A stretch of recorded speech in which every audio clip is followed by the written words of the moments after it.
তওবার দোয়া, এই দোয়াটি পড়লে আল্লাহ তাআলা জীবনের সমস্ত গুনাহগুলা মাফ করে দিবেন। আপনার পরিবারের কেউ যদি অসুস্থ থাকে তাহলে অসুস্থ ব্যক্তিকে তওবা পড়ানোর জন্যে, ইস্তিগফার করানোর জন্যে হুজুর খবর দিতে হয়। প্রিয় দিনী ভাই ও বোন, আজকে ছোট্ট একটি দোয়ার কথা বলবো। মসজিদের হুজুর খবর দিতে হবে না, ভালো করে শুনলে আপনারাই মুখস্থ করে নিতে পারবেন। যদি পরিবারের কেউ অসুস্থ থাকে, আত্মীয় স্বজনদের মধ্যে কেউ অসুস্থ থাকে, তওবার শ্রেষ্ঠ দোয়াটি পড়তে বলবেন। আল্লাহর কসম করে বলছি, জীবনের সমস্ত গুনাহগুলা আল্লাহ তাআলা মাফ করে দিবেন।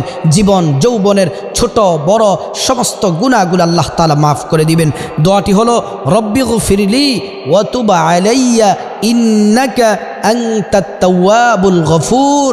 অসুস্থ ব্যক্তিকে এই দোয়াটি যদি পড়তে বলেন, আর যদি অসুস্থ ব্যক্তি যদি আল্লাহর কাছে যদি কান্নাকাটি করে দোয়াটি যদি পড়তে পারেন, লজ্জিত হয়ে যদি গুনাহের জন্য